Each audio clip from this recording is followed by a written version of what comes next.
Oke, Assalamualaikum warahmatullahi wabarakatuh. Selamat sore Sobat Ngampus. Apa kabar hari ini? Oke, sebelum kita mulai, boleh dong Sobat Ngampus coba chat deh dari mana aja gitu asalnya. Mau saya sapa satu-satu. Oke, kemudian hari ini luar biasa sekali ada seseorang yang sangat amat spesial gitu ya. Seseorang yang saya sangat amat kagumi gitu kan ya, beberapa webinar-webinar beliau saya sempat ngikut juga beberapa pemikiran-pemikirannya luar biasa. Oke, di sini udah mulai dari Jakarta, Rawamangun, dari Reza Alfiar, Tangerang Selatan hadir, Depok, wih, Jakarta Kalideres, Karawang. Semoga udah nggak banjir ya Karawang ya. Bogor, dari Padang, Jakarta Rawamangun, Serang, Banjarmasin, semoga juga Banjarmasin banjirnya juga segera surut gitu. Tangsel, Bogor, Tangerang, Medan. Wah, luar biasa. Terima kasih Sobat Ngampus. So, topiknya kali ini luar biasa sekali. Kita bicara masalah leadership ya, self leadership. Jadi latar belakangnya dulu ketika saya lagi ngobrol sama istri saya, ngomongin masalah teman-teman kita dulu yang dulu pernah jadi juara kelas, gitu kan ya. Mereka yang pintar-pintar gitu. Terus kita coba analisis. Terus sekarang mereka hidupnya biasa aja gitu, biasa aja. Maksudnya biasa aja ya. Ya nggak kayak dulu, mereka menjadi bintang kelas yang luar biasa sekali, yang amazing lah gitu ya.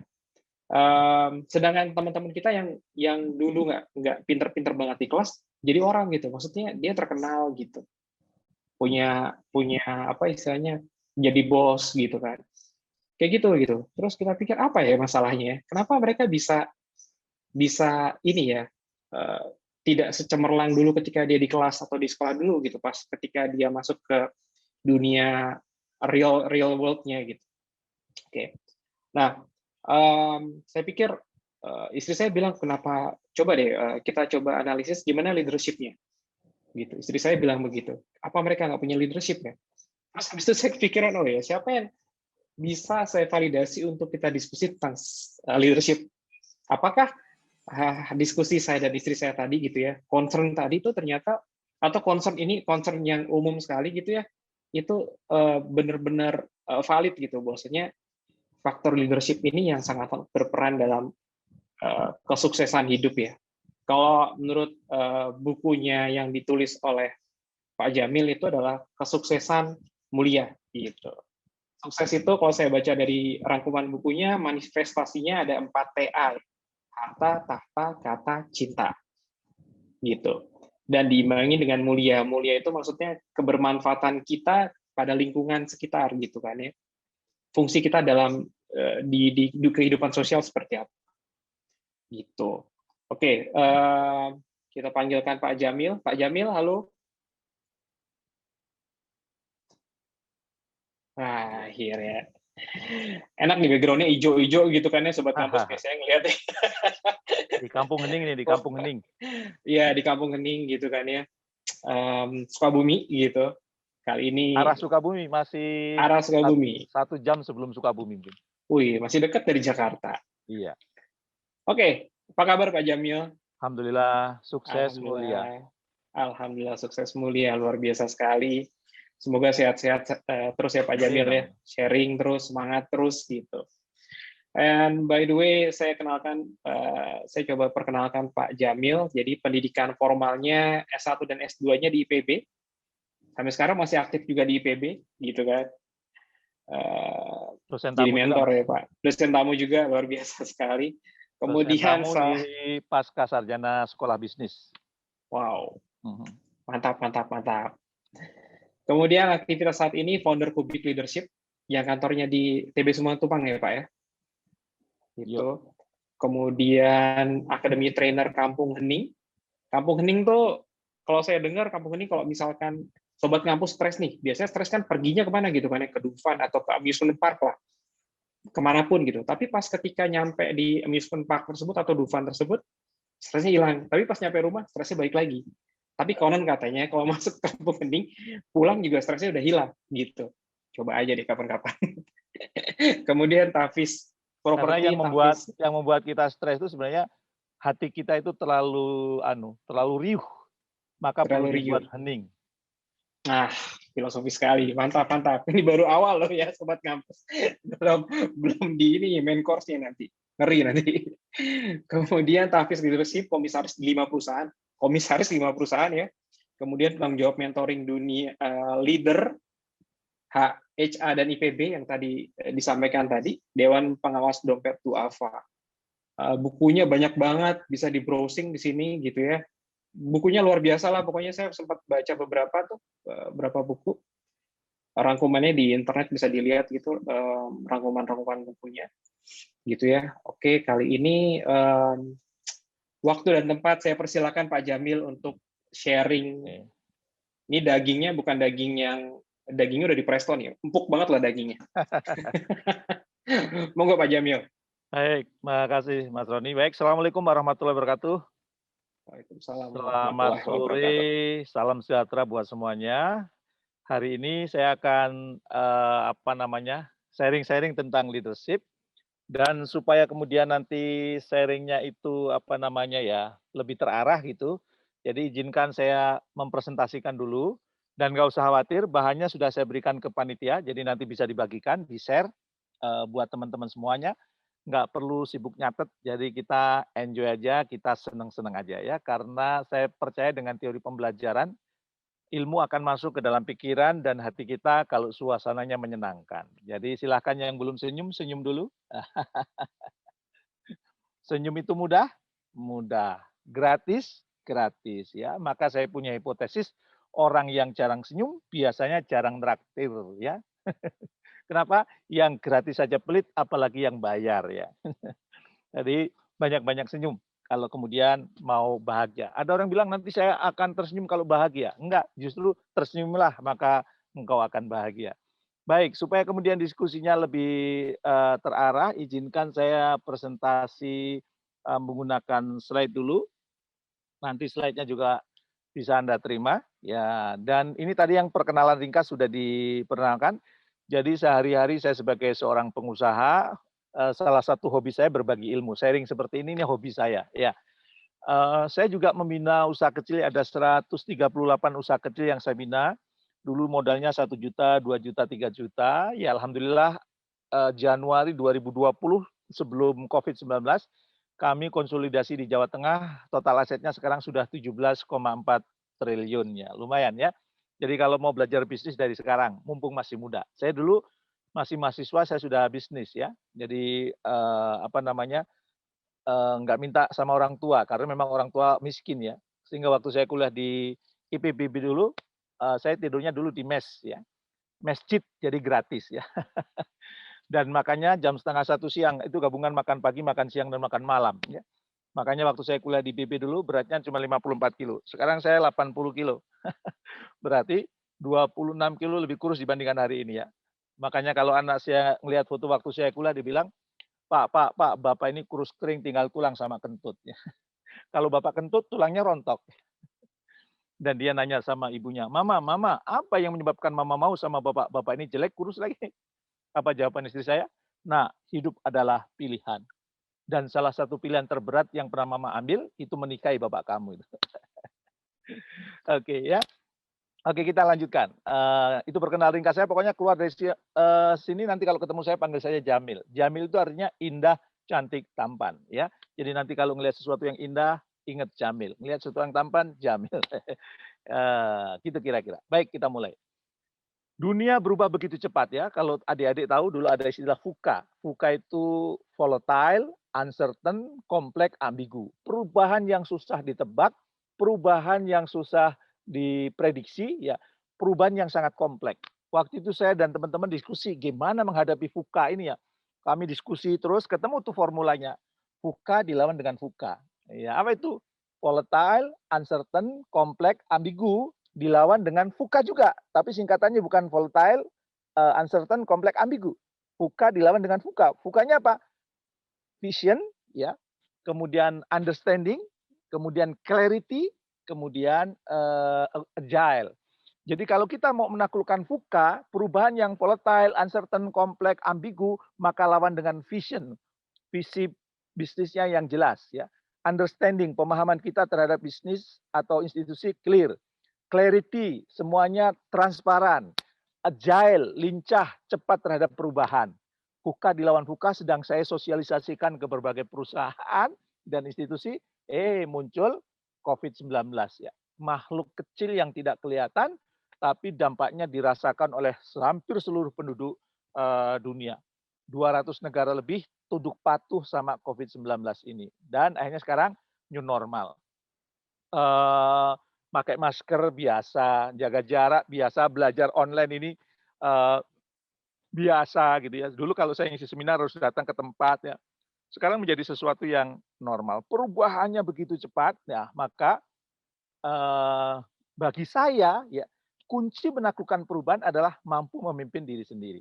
Ya, jadi kalau Anda ingin menaklukkan perubahan yang begitu cepat, apakah itu VUCA, akibat COVID-19, apakah kemudian new normal, kalau Anda tidak memiliki self leadership yang bagus, maka Anda akan digilas zaman. Kalau perusahaan nasibnya bisa seperti Kodak, nasibnya bisa seperti Nokia, hilang begitu saja. Maka kunci menaklukkan perubahan ya adalah Anda memiliki self leadership yang oke.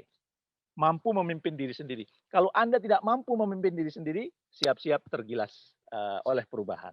Nah, pertanyaannya, Pak Jamil, kalau gitu self leadership itu kayak apa sih kuncinya? Ya, intinya nih self leadership itu memimpin diri sendiri ya. Sebenarnya banyak rujukan indikasi atau indikator kunci self leadership itu. Tapi kepada kesempatan ini saya akan berbagi 3 yang paling utama. Yang kalau ini kita pegang, maka Anda bisa menaklukkan perubahan. Anda tidak terlibas oleh perubahan, Anda tidak punah oleh perubahan.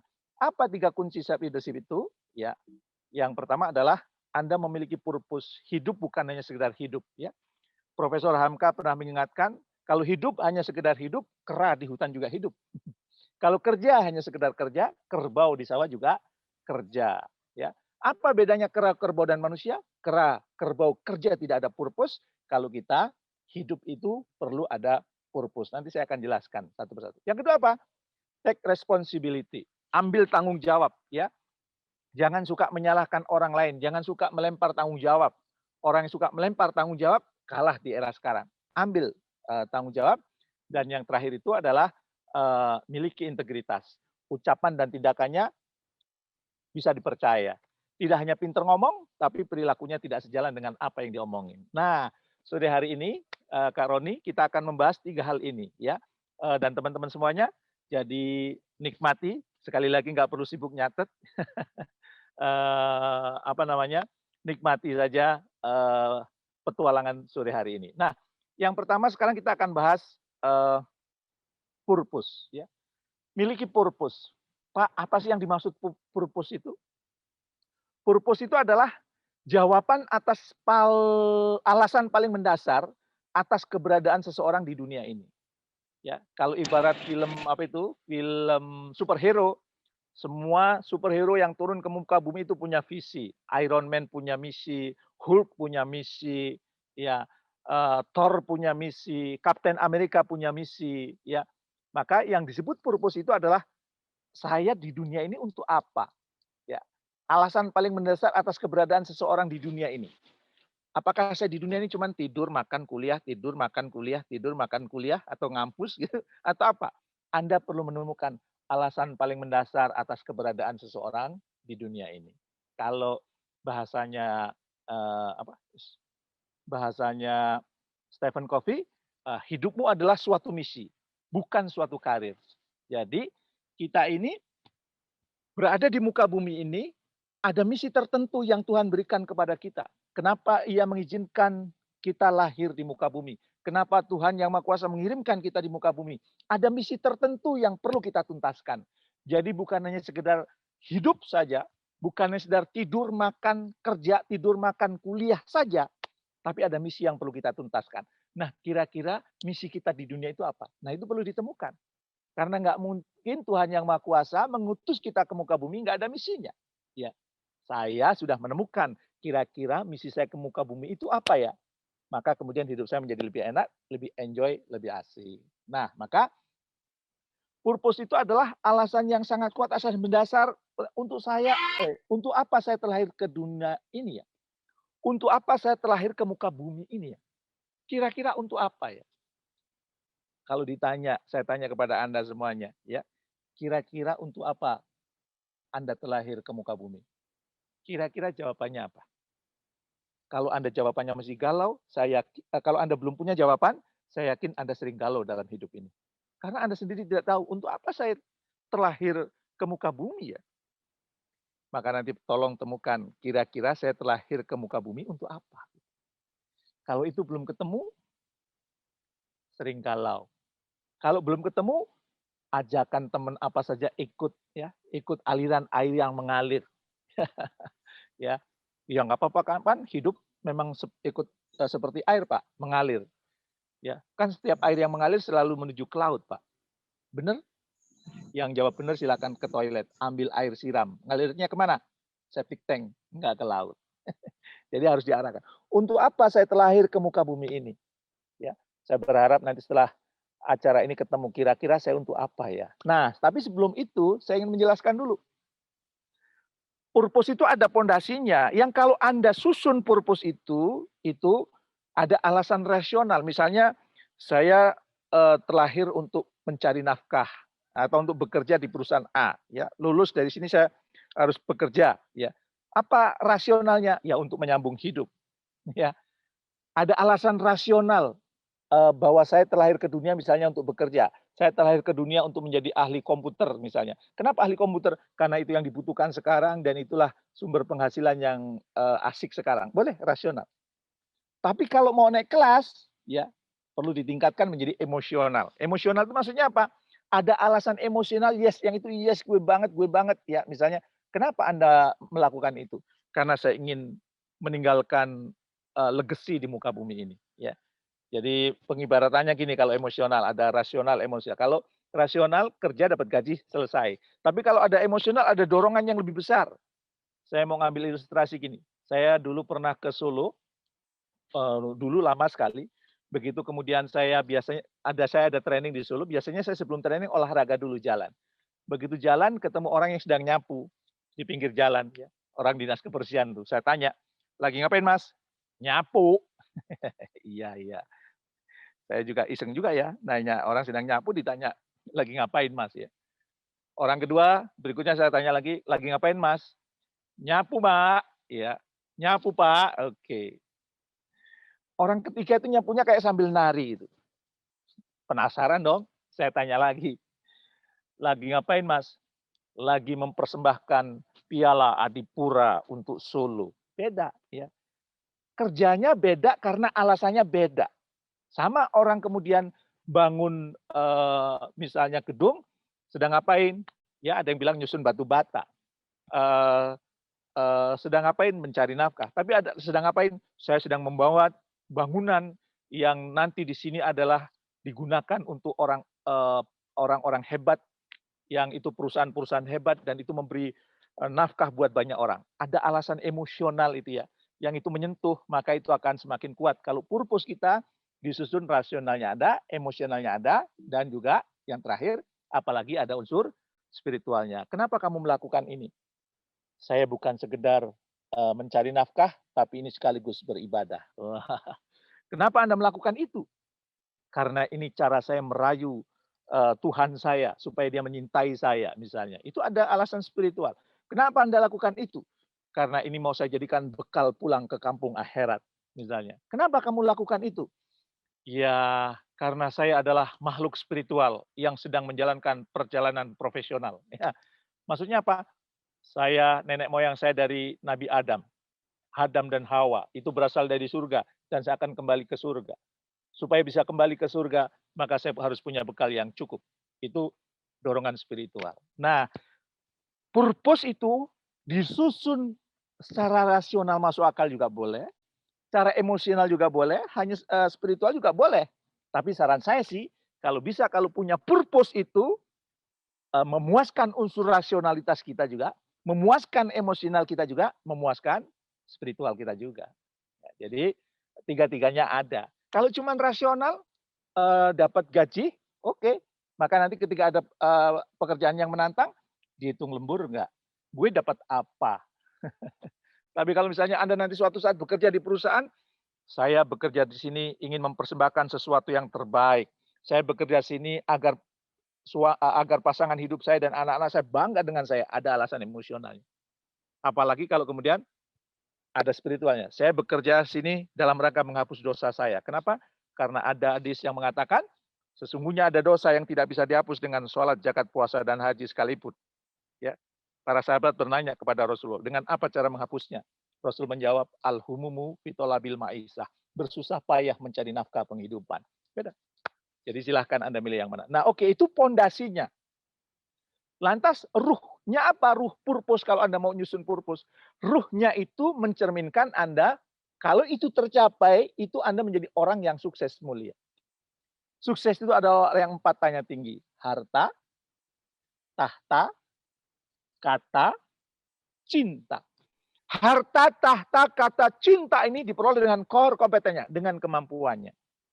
Bukan dengan cara culas, bukan dengan filosofi kata melompat, sikut kanan, sikut kiri, injek bawahan, jilat atasan. Bukan. Tapi dengan kemampuannya.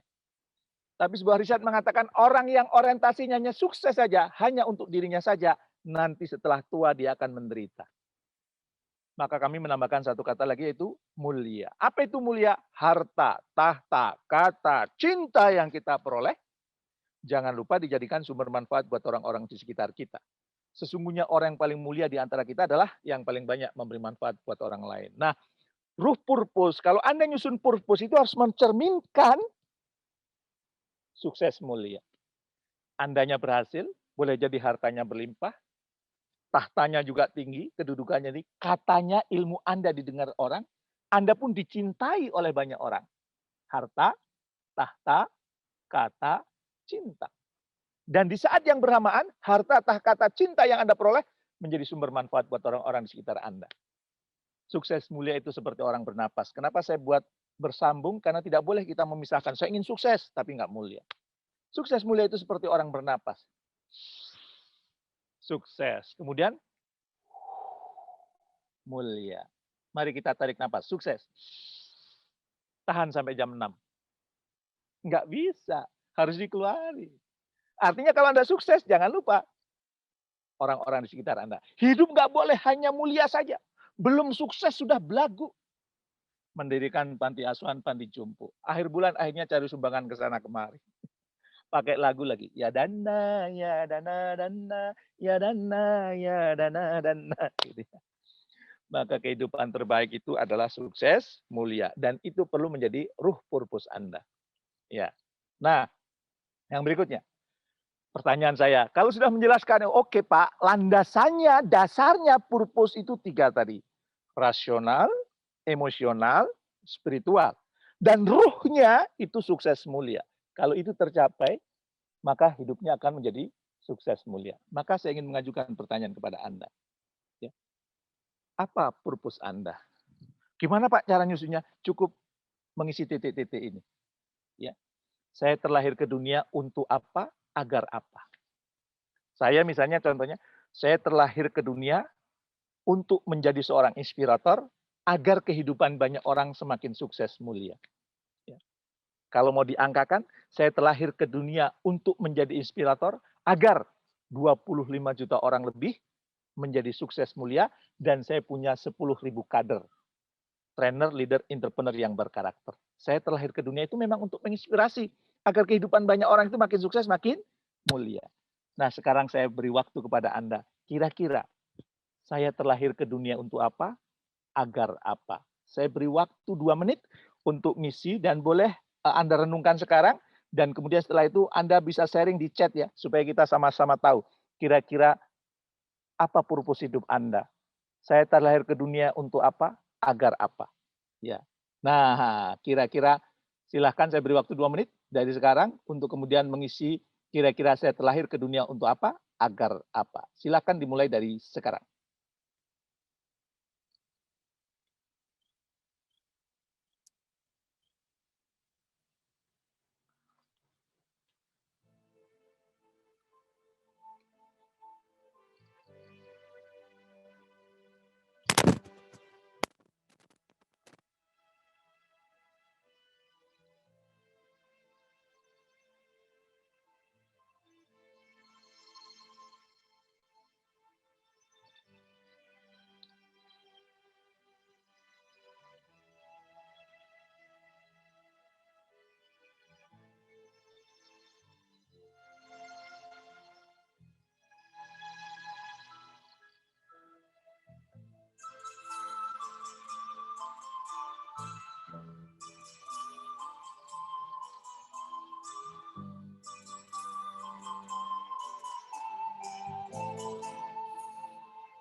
Oke, perenungannya sudah, silakan sekarang Anda tulis. Kira-kira saya terlahir ke dunia untuk apa, agar apa? Silakan. Oke, Mas Bobi, agar pintar dan jadi orang. Mungkin bisa lebih spesifiknya, jadi orangnya itu seperti apa? Manfaat yang Anda tebarkan itu seperti apa?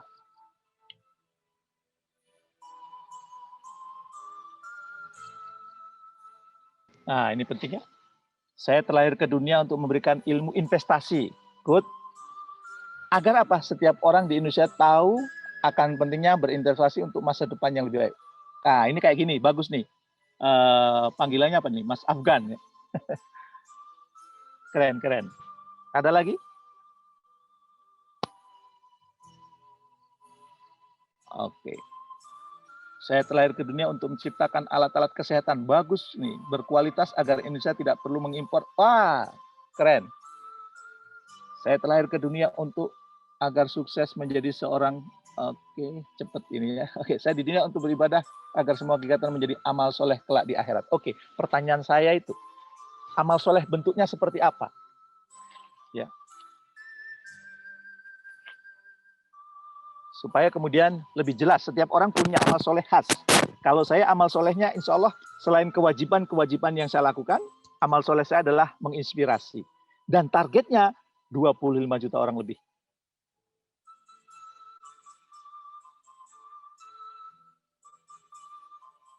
Oke, ini menjadi pengusaha muslim yang bergerak di bidang kuliner, mempekerjakan 3.000 karyawan agar hidup saya sukses mulia sebagai bekal akhir. Keren ini, Mas Abdullah Haidar. Untuk menyintai dan melayani Tuhan, oke. Untuk membantu wujudkan rencana Allah untuk penciptaan, oke. Rencana seperti apa yang mau Anda wujudkan, Mbak Remita? Mbak Remita Munte. Ya. Kira-kira rencana Tuhan seperti apa yang mau Anda bantu wujudkan di muka bumi ini?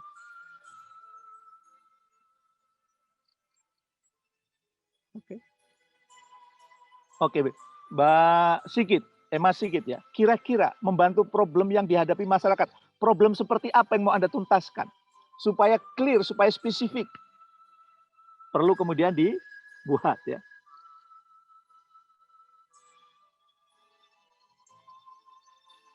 Oke. Baik, sudah pada buat. Terima kasih yang sudah post di chat ya. Luar biasa. Nah, sekarang coba kita lihat, kita ukur. Kan tadi ada pondasi, ya ada ruh. Maka kemudian kita lihat, apakah yang Anda tulis tadi rasional? Apakah menyentuh sisi emosional Anda? Yang Anda kalau itu disebut merinding, kalau disebut Anda enjoy, seneng gitu. Apa bisa menjadi bekal pulang ke kampung akhirat? Sesuai agama Anda masing-masing. Bisa ditunjukkan kepada Tuhan, ya Tuhan inilah karyaku. Apakah sudah mencerminkan sukses mulia? Kalau itu terwujud, apakah sudah mencerminkan bahwa Anda itu orang yang sukses mulia? Mudah-mudahan sudah ya. Kalau seandainya oke, sudah rasional kok, saya punya purpose itu, menyentuh juga kok, ya.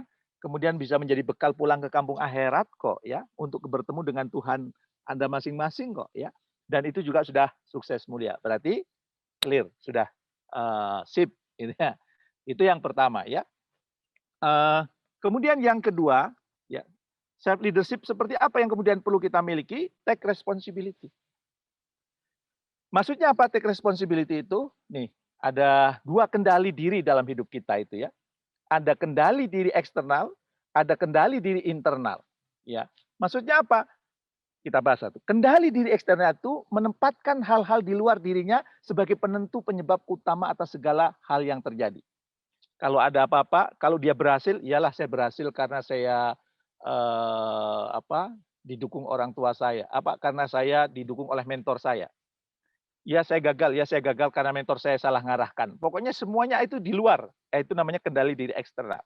Ya saya nggak berhasil karena lingkungan saya nggak mendukung. Yang salah orang luar, eksternal. Itu kendali diri eksternal. Ya. Dan biasanya orang yang punya kendali diri eksternal ini punya 3 penyakit.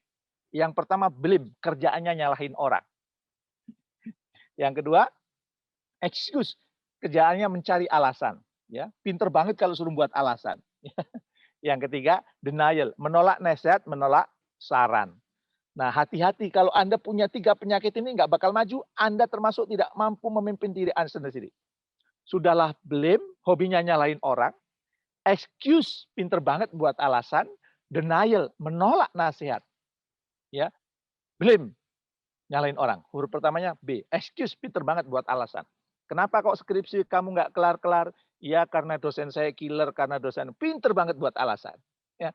Kemudian denial, dikasih nasihat, kamu nggak usah nasihatin saya. IP saya lebih bagus dibandingkan kamu. Saya IPK-nya 4,0. Kamu 4,0 2 semester. Semester ganjil 2,0, semester genap 2,0. Dijumlah 4,0. Nggak usah nasihatin saya. Nolak dia, denial. Ya. D. Maka kalau disingkat bed. Bed itu artinya tempat tidur. Artinya apa? Orang yang punya 3 penyakit ini lebih baik di tempat tidur, nggak usah ngampus. Karena teman-temannya juga sebel sama Anda. Kenapa? Karena hobinya nyalahin orang, cari kambing hitam, cari alasan, dan kemudian suka menolak nasihat. Kalau lu nggak usah nasihatin gue. So hebat dia. Ya, merasa lebih hebat dibandingkan yang lain, sehingga dia tidak mau menerima nasihat. Nah, biasanya orang kayak gini, kendali dirinya eksternal. Ya. Dan biasanya kalau kendali diri eksternal, ini nanti kalau di dunia kerja ya, stres kerjanya tinggi tuh, ini risetnya. Kinerjanya juga rendah, dan kepuasan kerjanya rendah. Ngampus juga mungkin nggak puas juga dia. Ya. Dan dampak kendali diri eksternal apa? Tidak belajar dari kegagalan sehingga berhenti bertumbuh. Kalau dia pimpinan anak buah yang salah, ya, maka kemudian atasan tidak lagi percaya sama dia. Ini riset yang ditampilkan. Ya. Si Julian Rotter melakukan riset, 8 dari 10 orang memiliki kendali diri eksternal. Jadi kalau Anda tadi, wah saya suka blame, saya suka excuse, saya denial, saya suka nyalain orang ya, saya suka melimpahkan kesalahan pada orang nyari kambing hitam. Nah ini ternyata Julian Rotter mengatakan 8 dari 10 orang itu kayak gitu. Wah berarti aku banyak temannya. Bukan begitu Pak. Jumlah orang yang sukses di dunia, jumlah orang yang hebat di dunia ini lebih banyak atau lebih sedikit? Lebih sedikit. Maka jangan jadi yang 8, jadi yang 2. Ya. Berarti apa? Jangan suka kendali dirinya eksternal. Tapi apa? Kendali dirinya internal. Merasa bahwa mereka memiliki kontrol atas diri mereka sendiri. Saya berhasil atau tidak hidup saya tergantung saya. Tidak tergantung orang tua saya, tidak tergantung teman-teman saya, tidak tergantung bos saya, tidak tergantung dosen saya. Saya yang menentukan hidup saya. Ya. Saya ikut bertanggung jawab atas kehidupan saya. Gitu kira-kira. Dan kemudian maka kendali diri internal itu artinya ambil tanggung jawab terhadap apa yang terjadi pada diri dan tim. Pada diri Anda dan kemudian kalau Anda berorganisasi dan organisasi. Bukan berarti menyalahkan diri sendiri, melainkan mampu melihat kontribusi dirinya dalam kehadiran tersebut. Oh ini Senat nggak berjalan tuh, saya ikut kontribusi itu atas tidak berjalannya itu ya. Saya ikut ikut berperan di situ. Maka saya ambil tanggung jawab untuk kemudian menyelesaikan ini, untuk kemudian menjadikan Senat kita ini Senat yang terbaik. Nah itu kendali dirinya internal ya. Dan dampaknya luar biasa kalau kendali dirinya internal.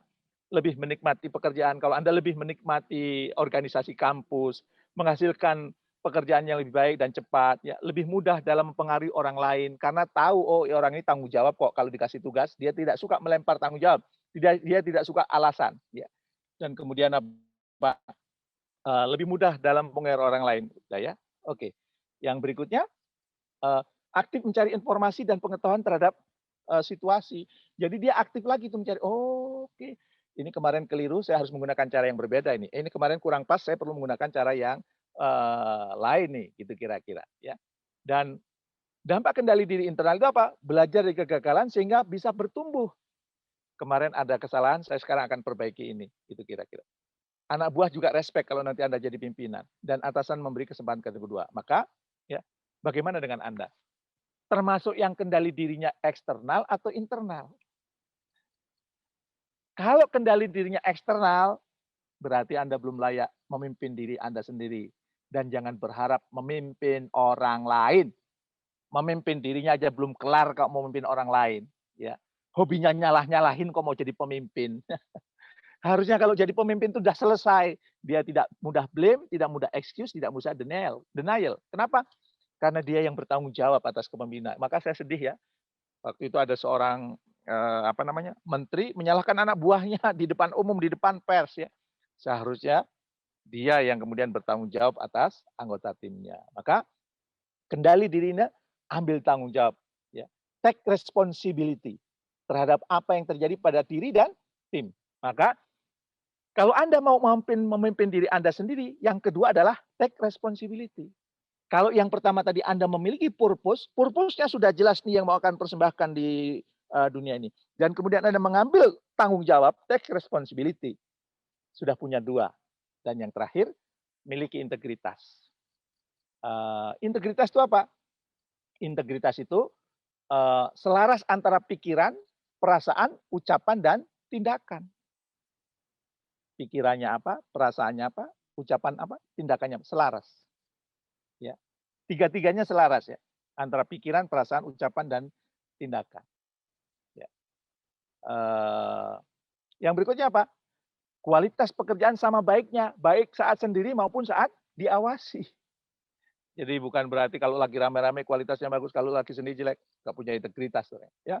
Dan kemudian selalu memperbaiki kualitas diri. Ya. Pak, gimana sih memperbaiki kualitas diri? Ini tools-nya ya, bisa dipakai. Sikap dan perilaku yang perlu diperbaiki untuk meningkatkan integritas. Anda bisa menggunakan 4D. Apa itu? Sikap dan perilaku apa yang perlu dihilangkan? Kira-kira kalau Anda bisa dipercaya oleh orang lain, Anda punya integritas, kira-kira sikap dan perilaku apa yang perlu dihilangkan dalam hidup saya ya?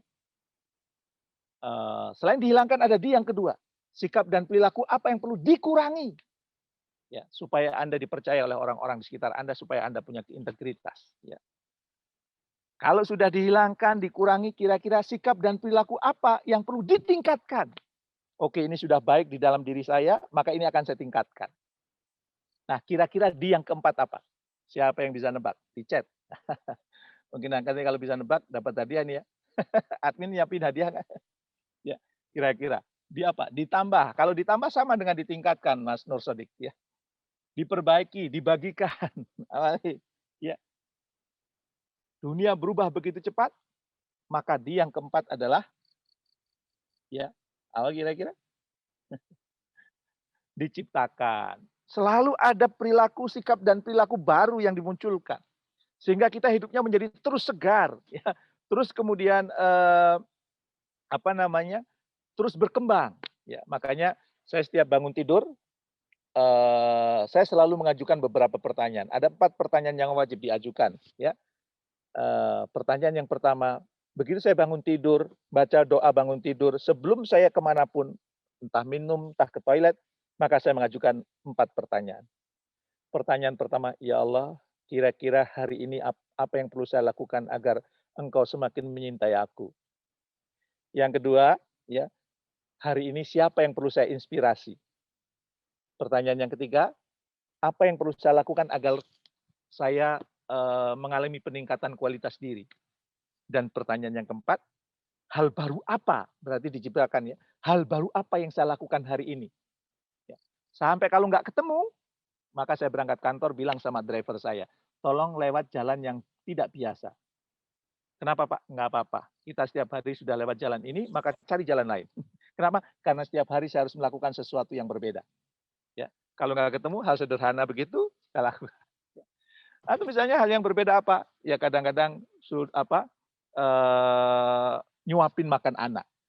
Apalagi belajar ilmu baru. Ini termasuk nih kuliah online di ruang terbuka. Biasanya tata lampunya kudu mendukung. Saya mau mencoba di ruang terbuka. Kira-kira gitu ya. Nah, itu bisa kemudian Anda latih ya. 4D, dihilangkan, dikurangi, ditingkatkan, diciptakan. Dan maka kemudian karena integritas ini penting, maka kemudian perlu dilatih. Gimana berlatih integritas? Berlatih integritas itu belajar menempati janji pada diri sendiri sebelum janji sama orang lain. Ya, misalnya apa? Ya ini membiasakan diri untuk membuat target yang menantang dan terukur. Ngelatih, oke saya membuat target ini supaya tercapai. Itu ngelatih integritas. Ada orang, saya mulai besok akan bangun jam 4, ngelatih itu. Yang selama ini mungkin bangsawan, bangsane tangyawan. Sekarang saya mau bangun jam 4, menantang. Terukur jamnya jam 4. Ya. Dan kalau Anda mau ngelatih integritas, ya benar bangun jam 4. Jangan nyalain alarm, jam 4 dimatiin. itu berarti Anda tidak melatih integritas Anda. Nah, maka berlatih itu. Bagaimana menciptakan, membuat target yang menantang dan terukur supaya kemudian Anda punya integritas yang kuat. Ya. Contohnya gimana sih Pak?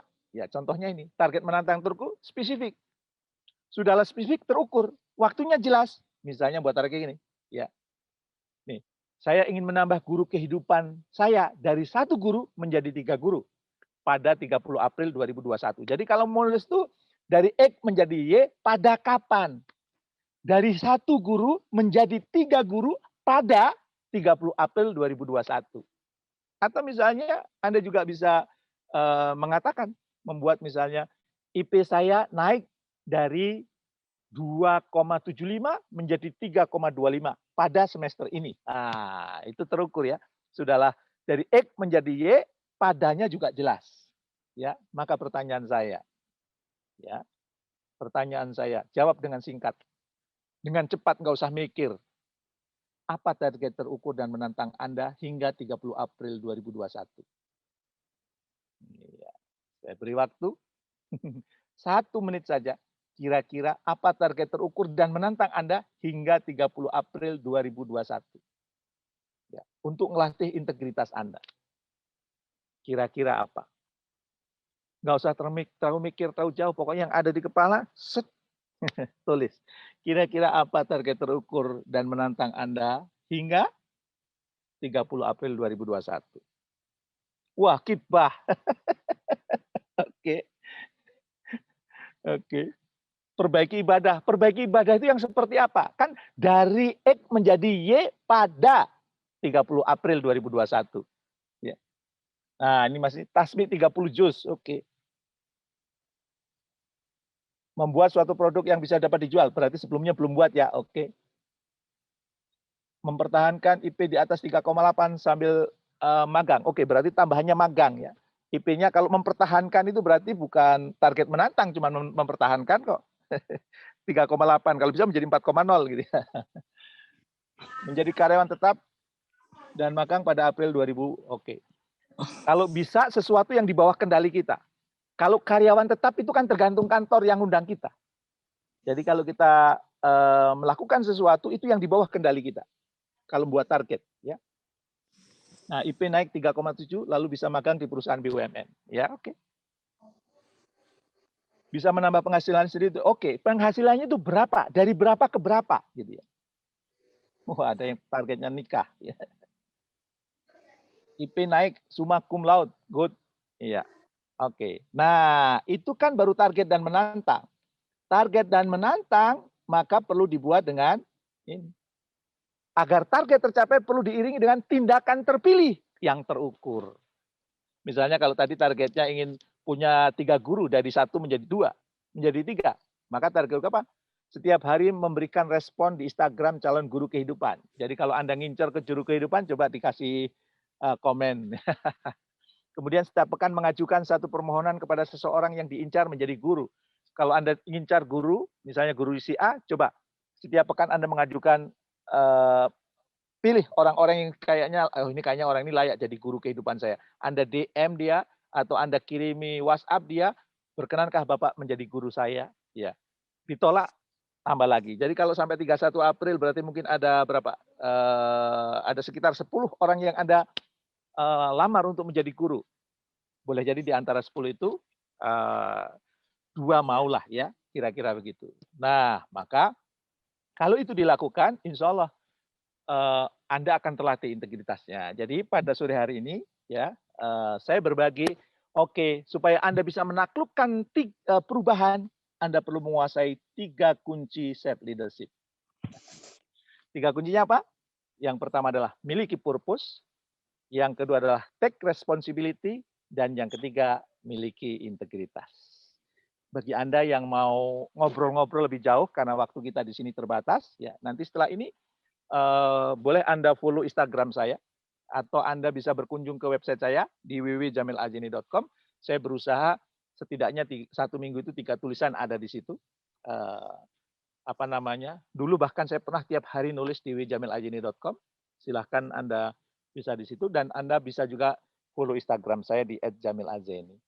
Mungkin itu pengantar saya karena ini pada sore hari ini, dan kalau masih ada waktu mau tanya jawab, silahkan. Yang jelas miliki purpose, ya, take responsibility, kemudian miliki integritas. Insya Allah kalau 3 hal melekat pada diri Anda termasuk orang yang punya bekal untuk self leadership yang memadai, dan kemudian Anda bisa melakukan perubahan-perubahan yang sekarang terjadi. Itu yang bisa saya sampaikan. Thank you. Assalamualaikum warahmatullahi wabarakatuh. Waalaikumsalam warahmatullahi wabarakatuh. Luar biasa sekali Pak Jamil. Ini benar-benar ini ya, mencerahkan sekali gitu kan ya. Punya target yang terukur gitu kan ya, punya tujuan hidup yang lebih terukur gitu. Yang tadi yang menarik tuh, yang dari Pak Jamil dari periode tertentu X ditambah Y gitu kan. Yang X nikah menjadi itu Y, bukan ditambah. ya, X menjadi Y, X menjadi Y pada titik-titik. Kurun waktu tertentu gitu kan. Iya. Nah, yang menarik tadi ini ada yang menjawab nikah tuh. Sebenarnya itu benar juga sih, dari 1 menjadi 2 Pak Jamil. Kalau ada yang mau nikah, Mas Roni, saya sudah menjodohkan 27 pasangan. Wow. Sekarang sedang mencari mangsa yang ke-28 ini. Wadah. Tuh, ada yang mau tuh Sobat Kampus, silakan kontak Pak Jamil. Saya dulu nikahnya masih kuliah. Dulu ketemu istri di tempat KKN. Makanya KKN IPB, di keluarga saya singkatannya bukan kuliah kerja nyata Institut Pertanian Bogor, tapi kisah kasih nyata indah penuh bunga. Dengan Bu Sofi ya. Oke. Pak Jamil, sebelum kita buka pertanyaan ke Sobat Kampus, ada berapa pertanyaan yang mau saya tanyakan ke Pak Jamil. Ya. 1 nih Pak. Saya mau tanya Pak, seberapa penting self leadership saat ini?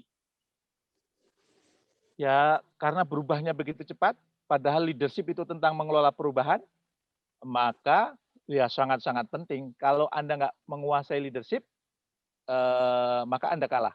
Ibaratnya gini Mas Roni, kalau kan organisasi yang managerialship-nya bagus itu, organisasi bagus itu tentara. Kalau dalam kondisi normal itu mereka menggunakan managerialship, tertata dengan rapi. Tapi kalau dalam kondisi perang, itu yang dikedepankan leadership. Nggak bisa kan kita perang di lapangan selalu lapor ke atas, lapor ke gimana nih bos, keburu ketembak musuh duluan. Dan dunia sekarang kayak dunia peperangan gitu, berubahnya begitu cepat. Maka kalau kemudian kita nggak punya leadership, maka kita tertembak oleh musuh, kita kalah, dan kemudian kita terkapar, tertinggal oleh yang lain.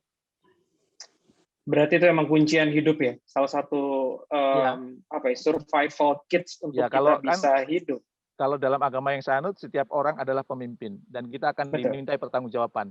Nah, salah satu pemimpinnya akan dimintai pertanggungjawab adalah mampu nggak kamu memimpin dirimu sendiri? Oke. Langkah pertama adalah bagaimana kita bisa memimpin diri kita sendiri ya, baru kita bisa memimpin banyak orang lain. Itu kayaknya refleksi ya. Kayak resonansi aja gitu ya Pak Jamil ya, istilahnya itu akan beresonansi ke orang-orang lain, ternyata punya sosok leadership yang bagus gitu ya. Kira-kira gitu nggak sih Pak Jamil? Nanti kalau kita punya yang 3 tadi Mas Roni, yang kunci tadi ya, ini punya purpose yang jelas ini, orang ini orangnya bertanggung jawab, ucapannya dijaga. Nanti orang secara tidak langsung itu akan mengundang orang-orang di sekitar kita untuk kemudian respect kepada kita atau terpengaruh oleh kita, karena inti dari leadership kan influence ya, pengaruh. Siapa yang bisa mempengaruhi orang, dia leadership-nya lebih jago. Misalnya saya kebetulan kan memang bergerak di dunia leadership ya, training leadership. Saya misalnya nih, kalau saya cuma ngomong doang, nggak punya integritas, ya saya yakin yang hadir di sini nggak akan percaya sama saya. Dan kemudian mungkin akan muncul meme di sosial media, hidup tidak semudah cocote inspirator gitu kan. Hidup tidak semudah mulutnya inspirator. Kalau kemudian saya cuma pinter ngomong, tapi kemudian nggak saya menjalankan kehidupan, maka saya selalu berusaha bahwa apa yang saya ajarkan itu saya lakukan. Kenapa? Karena saya ingin punya integritas. Dan saya melatihnya integritas dengan apa? Dengan terbiasa membuat target yang menantang tadi. Dari berapa menjadi berapa, pada kapan gitu. Oke. Menarik. Satu hal lagi Pak Jamil. Purpose tadi ya. Purpose itu sama dengan passion nggak sih Pak Jamil? Kayak kan ada yang itu juga kayak motivasi dari internal, wah ini passion gue nih gitu. Enggak, kalau kemudian dia punya kerja cuma punya passion tapi nggak punya purpose, Ada orang banyak yang punya passion tapi nggak punya purpose. Ya Hmm. cuman gitu-gitu doang. Ya, dia tidak ngerti misinya di dunia itu apa. Dia melakukan sih dengan terbaik, tapi kemudian ya kayak robot berbentuk manusia aja. Ya hanya rutin Oke. saja. Kan kalau passion itu cirinya gampang, 4E kan, Mas Roni. Dia itu Mhm. enjoy mengerjakannya. Mhm. Yang kedua Mhm. itu dia easy, mudah melakukannya. Kemudian dia Mhm. excellent, ya melakukan dengan sangat terbaik. Kemudian earn, menghasilkan. 4E, enjoy, easy, excellent, earn. Earn. Nah, kalau cuman itu doang, oke. Akhirnya dia hanya menjadi budak kapital ya, pokoknya sesuatu yang menghasilkan yang dia enjoy. Nggak ada sesuatu yang diperjuangkan. Kalau saya ingin menginspirasi. Dan saya kenapa menginspirasi? Memang jadi trainer tuh bayarannya kan lumayan, ya nggak? Kalau di perusahaan Mhm. ya, bukan di ngampus ya. Kemudian secara emosional apa? Saya ingin mengajarkan kepada putra-putri saya bahwa bapaknya hidupnya bukan tentang aku. Bapaknya mengajarkan hidupnya tentang kita. Saya berhasil, orang-orang di sekitar saya berhasil. Mengajarkan orang untuk sukses mulia. Kemudian secara spiritual apa? Saya seorang muslim, ada hadis yang mengatakan sesungguhnya Allah, penduduk langit, sesungguhnya Allah, malaikat, penduduk langit, penduduk bumi, semut di lubang, ikan di lautan itu berselawat kepada orang yang mengajarkan kebaikan. Maka saya tidak kemudian berhenti melakukan inspirasi. Kenapa? Karena setiap hari saya ingin mendapat salawat dari Allah. Saya ingin mendapat selawat dari malaikat. Saya ingin mendapat selawat dari penduduk langit, penduduk bumi. Walaupun tidak dibayar, saya kerjakan. Kenapa? Karena itu bukan hanya sekedar passion, ya, tapi ada purpose di dalamnya. Ada sesuatu yang diperjuangkan, ada sesuatu yang lebih dari itu. Kalau mungkin passion doang, ya, apa nah, hanya mau ngerjakan yang menyenangkan saja ya. Padahal kalau kita menginspirasi orang, kadang-kadang tidak menyenangkan juga. Tempatnya jauh, sudah gitu yang datang sedikit misalnya ya. Mhm. Apa namanya? Tapi karena itu enggak kok, aku akan melakukan ini kok supaya aku dapat selawat kok dari Allah, malaikat, penduduk langit, penduduk bumi, semut dan ikan kok. Kalau saya nggak ada jadwal training gini, ngapain? Saya tetap menginspirasi. Saya akan nulis di www.jamilaljani.com. Nggak punya kesempatan nulis, saya akan buat video yang saya tayangkan di YouTube. YouTube video saya udah mungkin 500-an ya, diupload di Mhm. channel Kubik Leadership ya. Kalau itu nggak bisa, saya akan buat quote walaupun sederhana. Atau kemudian saya posting sesuatu di Instagram yang itu menginspirasi. Pokoknya tiada hari tanpa inspirasi. Dan kenapa itu kemudian menjadi dorongan kuat? Karena bukan hanya sekedar passion, tapi ada purpose di balik passion itu. Jadi kalau misalnya mau mau makin kuat ya lakukan segala sesuatu berdasarkan purpose yang dilakukan itu adalah passion kita. Kalau bahasa Jepangnya itu ikigai.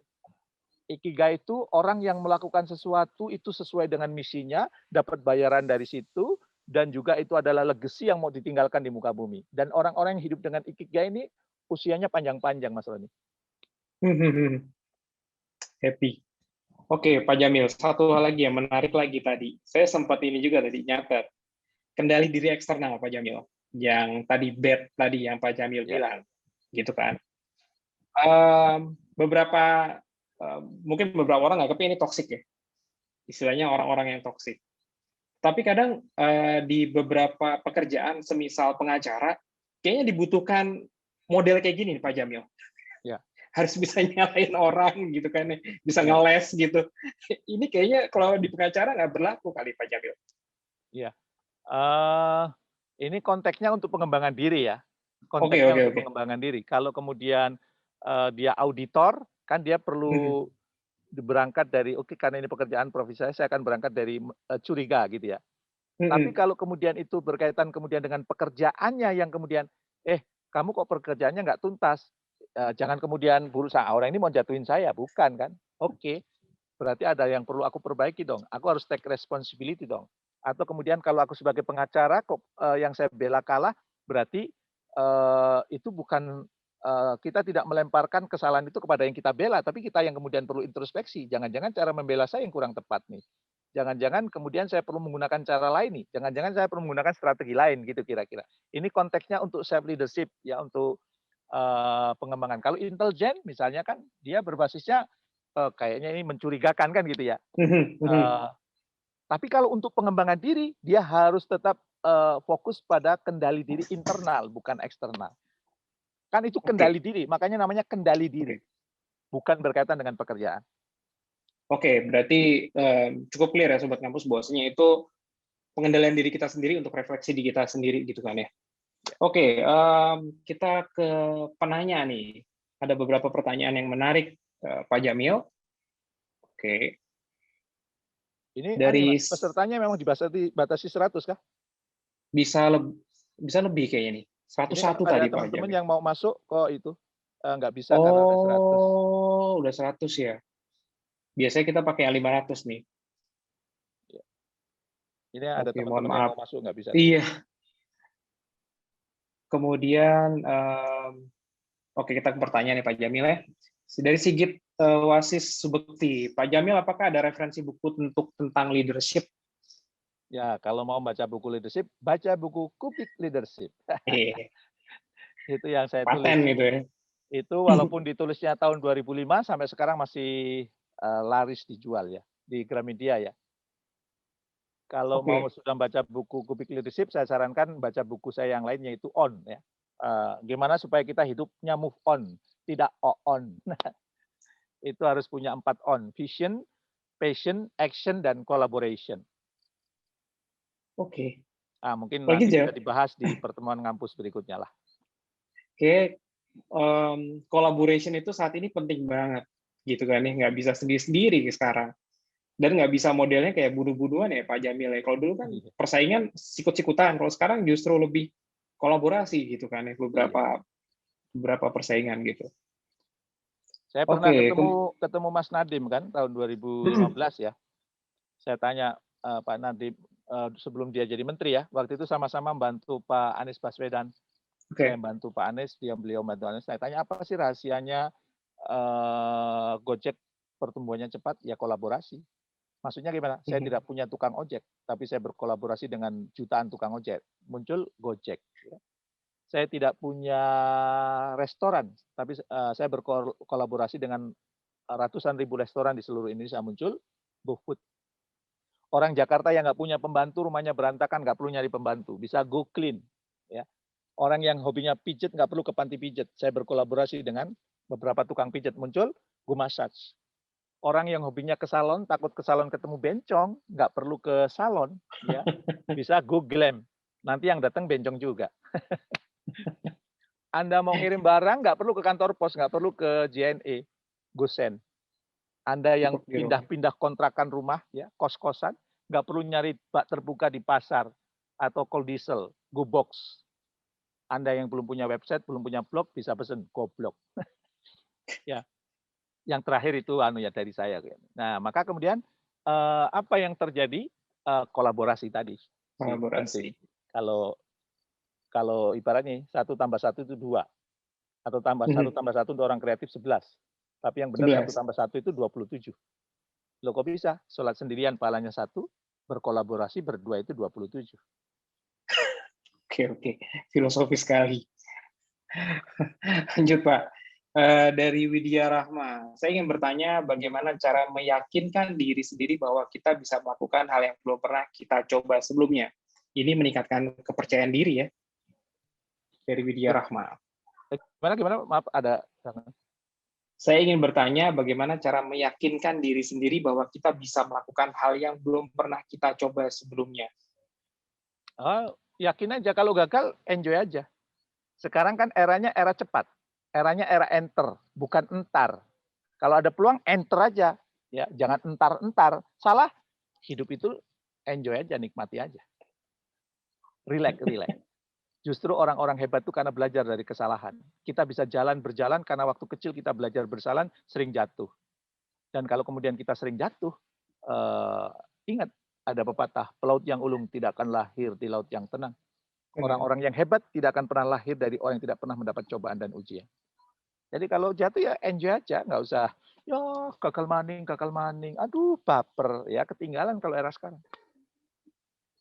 Oke, tapi beberapa orang-orang yang pintar tadi Pak Jamil yang kita bahas di awal tadi, kan dia kan perfeksionis sekali Pak Jamil. Beberapa orang yang perfeksionis itu ngerasa bahwasanya, aduh, Ini ya seperti Pak Jamil tadi gitu, kayaknya belum tepat deh, entar gitu, nggak jadi enter tapi entar lagi, kayaknya nggak tepat nih, belum siap deh gitu.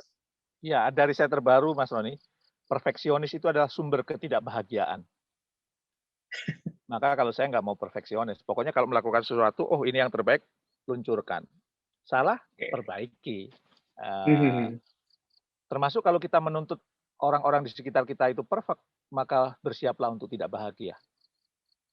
Oh iya iya, saya Dan gila kalau tuh ya. kemudian kita perfect, ya kita manusia kok.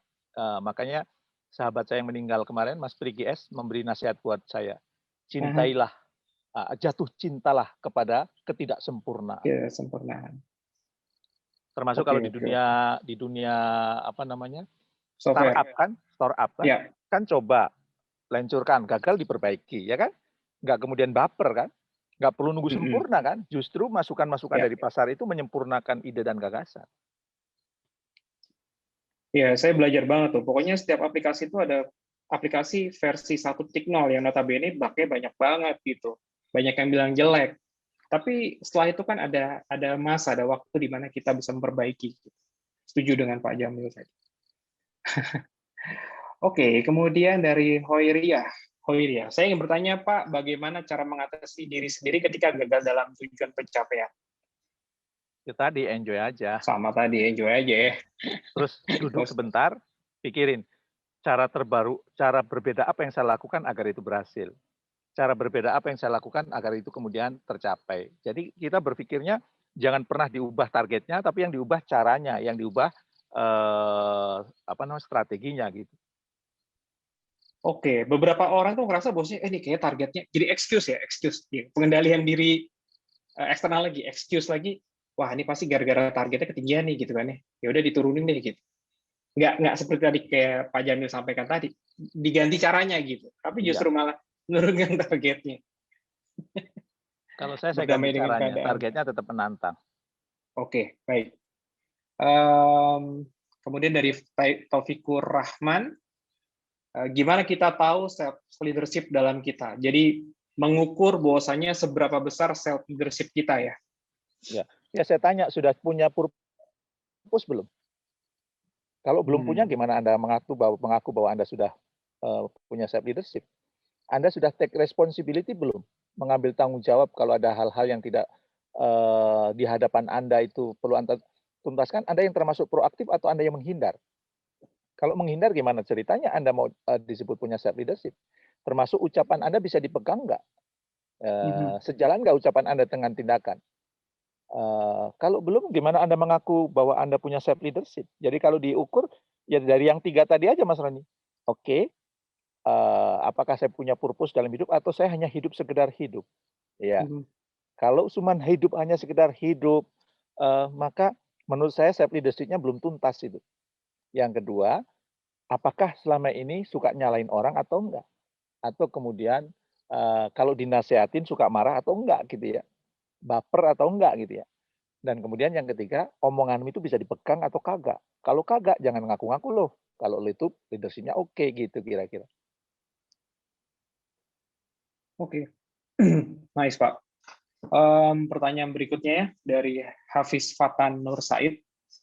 Saya ingin bertanya Pak, bagaimana cara menjadi pemimpin yang bisa cepat mengembangkan klub atau komunitas yang sedang dijalankan? Ini terkait VUCA Ya, tadi kali ya. kalau dalam Cepat. teori leadership itu, ya kalau mau dipakai teorinya balik-balik ke tadi itu. Jangan berharap mempengaruhi orang lain kalau 3 hal itu belum tuntas. Maka gimana caranya supaya kemudian membangun komunitas bagus ya tadi? Coba purpose-nya direnungkan. Apakah yang Anda lakukan di komunitas itu sejalan dengan purpose Anda? Apakah Anda termasuk orang yang bertanggung jawab take responsibility? Ataukah Anda itu termasuk orang yang ketika mengembangkan komunitas itu baik di waktu sepi maupun rame, kualitas pekerjaannya sama baiknya, punya integritas maksudnya. Ya kalau punya target-target dicapai enggak? Kalau sudah menjadi komitmen organisasi dikerjakan enggak? Gitu. Oke, oke. Yap, berarti harus balik lagi ke tadi ya, punya purpose yang baik. Oke, terus lagi kita masuk ke pertanyaan terakhir Pak dari Mus Mulia. Pak, kalau di tempat kerja kita sudah melakukan yang terbaik sehingga pimpinan memberikan tanggung jawab. namun tanggung jawab yang diberikan berlebih sampai membuat kita kewalahan.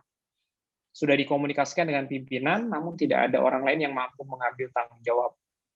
Bagaimana sebaiknya, Pak? Ya kalau saya minta tim tambahan. Oke Pak, tanggung jawab ini berat. Kalau saya kerjakan sendiri nggak sanggup, boleh nggak saya minta tambahan satu tim, satu orang?